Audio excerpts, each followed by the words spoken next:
no matter the kind of job you are doing, your salary will never be enough. You will never make enough money for you to pay your taxes and then have a lot for you to take care of your family and yourself. It will never be enough.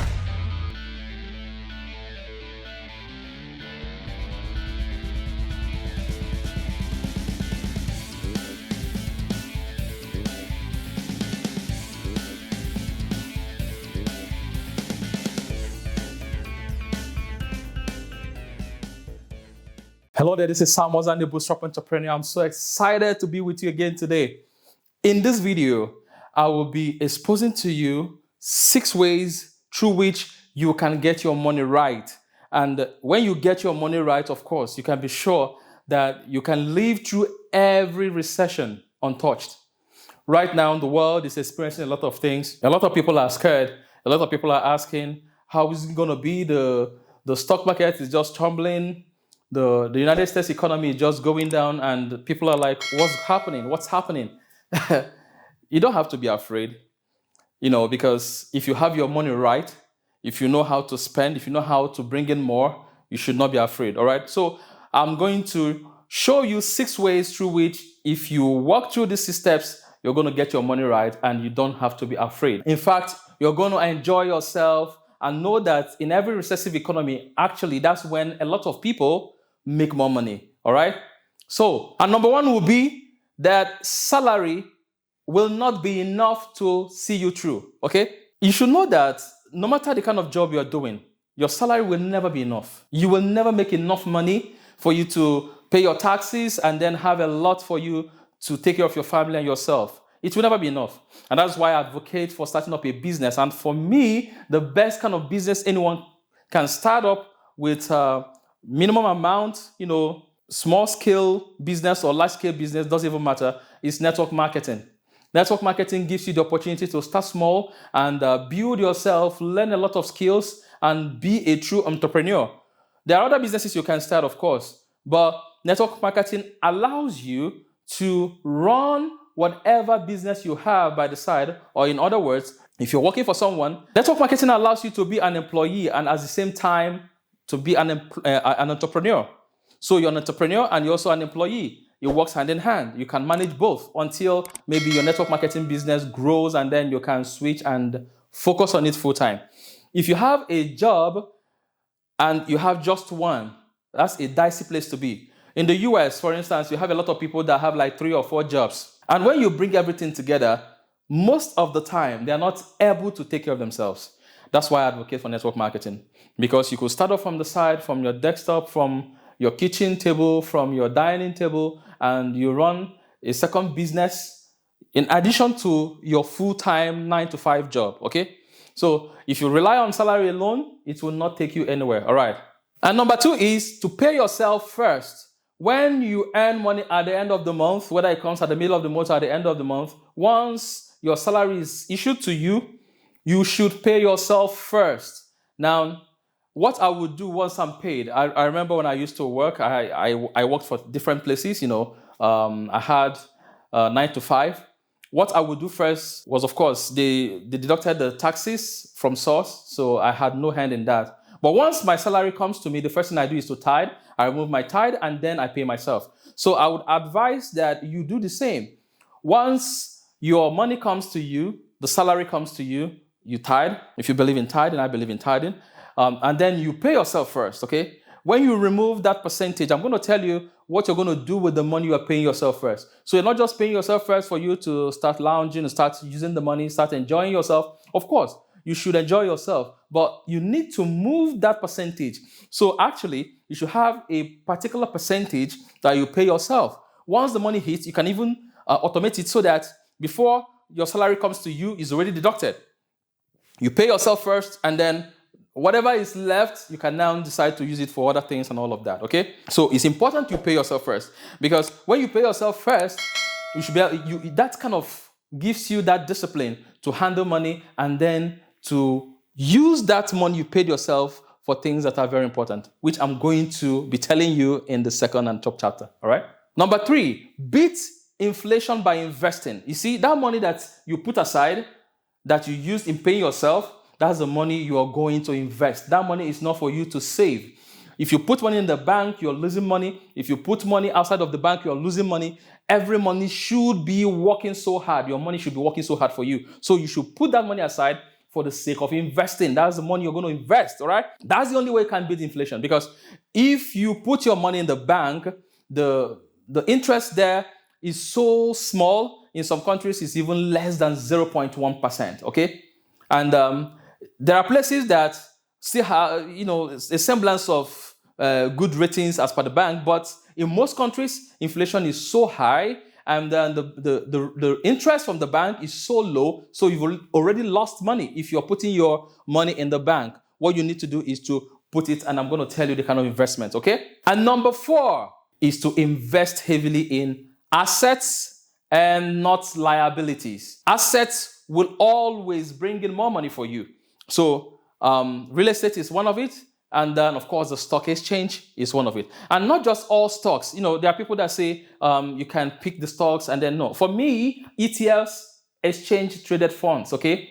That's what will work for someone who does not have the intellectual or even the time. Maybe the person has the intellectual know-how to invest, but does not have the time. I would advise that you put your money in an ETF, which is exchange traded funds. It's a form of investment in the stock market, where instead of investing in individual stocks, you put them in a basket. Maybe we have the Dow Jones, we have the S&P 500 as one that comes to mind all the time, that puts in the top 500 companies in the US, for instance. That's the S&P 500. So ETFs kind of mimics the indexes of the stock market, where we put all the stocks in a particular genre, okay? Let's say we have the NASDAQ. I think the NASDAQ is the basket that comprises of tech companies, all right?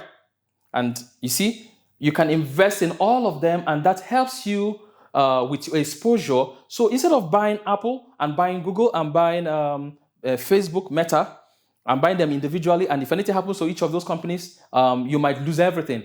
You rather invest, say, in S&P 500, where you have the top 500 best performing stocks in the US. So your exposure to risk is so limited, and ETFs have been known to weather the storm, even in bad times. Even if you're losing money, you're losing just a little.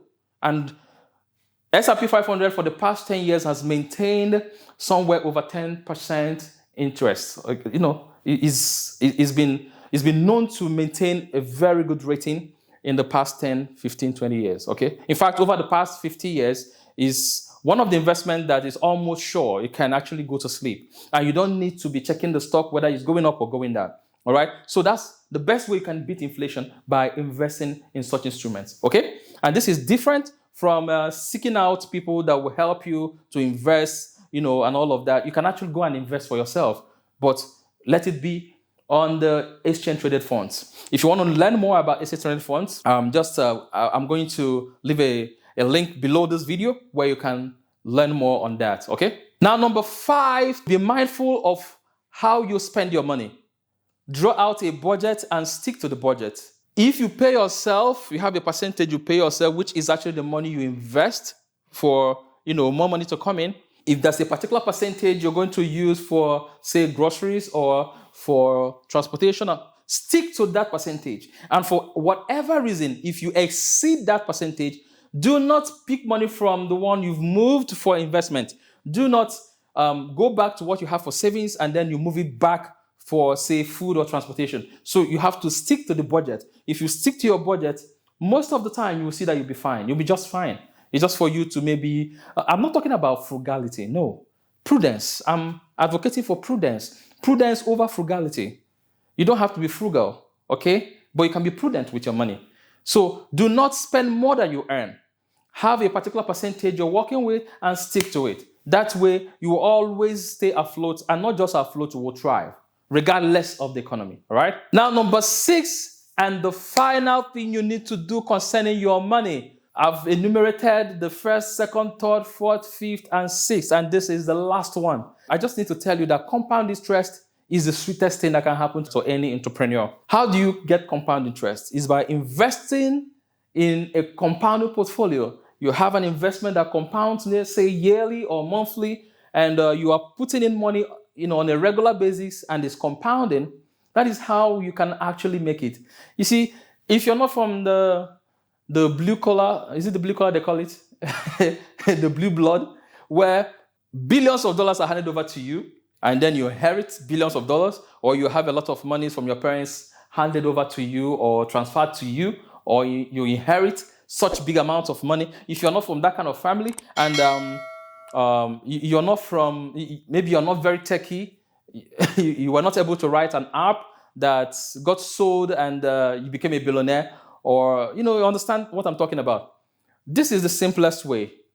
It's not simple, actually. Okay, it's simple, but it's not easy. This is the simplest way anyone can move from zero to financial freedom. If you're running a business, let's say you're running your network marketing business and you're making money, you need to understand that you must move out a percentage of what you're making and put it into an interest generating instrument, okay, that can compound over time. That's the only way. Because compared to where you're working, you're doing 9 to 5, and every day you're paid every month, and when the money comes in, is gone, you continue to live from hand to mouth. And even if they increase your salary, your appetite for the latest fad will increase. And when that happens, you will continue to earn very high income, but your spending will also go up. But when you stick to a budget, when you tell yourself, once I am paid, I'm going to pay myself first. I'm not going to pay my landlord. I'm not going to pay for TV subscription. I'm not going to pay for this and that, go and see movies. I have to move out that percentage. Some people invest as much as 50% of what they earn, and they find a way, they figure out a way to live on what is left. And that is how to create true financial freedom. All right? We're in a beautiful world where we have an amazing business. I keep talking about network marketing because that was primarily where I made my money, okay? And I see a lot of people making money in network marketing, and they do not invest their monies.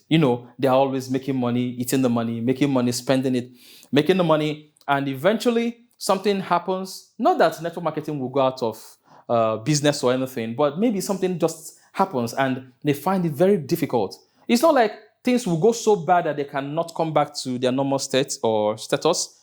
But maybe for the time being, maybe there's a major shift. Maybe there's a change in pricing, or maybe there's a political issue or something that somehow disrupts the flow of the business. Okay? And what do you see? Because they don't have savings, they don't have anything stored away, they don't have a lifestyle of saving for the sake of investing. Everything as the money is coming in, they're getting a newer car, wristwatches, and nothing is wrong with getting a new car or wristwatches. Just make sure that you are buying assets, you are investing. Let your investments grow, compound, and now buy you the luxuries you need. All right? I think that's the best way to do it. So this is Sam Ozan, the Boost Up Entrepreneur. I'm sure you have other ideas on how a person can grow, can invest money, can not just survive through whatever is happening economically, but actually to thrive. I'm sure you have ideas. So why don't you comment below and let's share the ideas and grow together. All right? So this is where I say thank you for watching, and check out the next video. All right? It's about the same thing we're talking about. I'm sure you're going to get a lot of value. Bye-bye for now.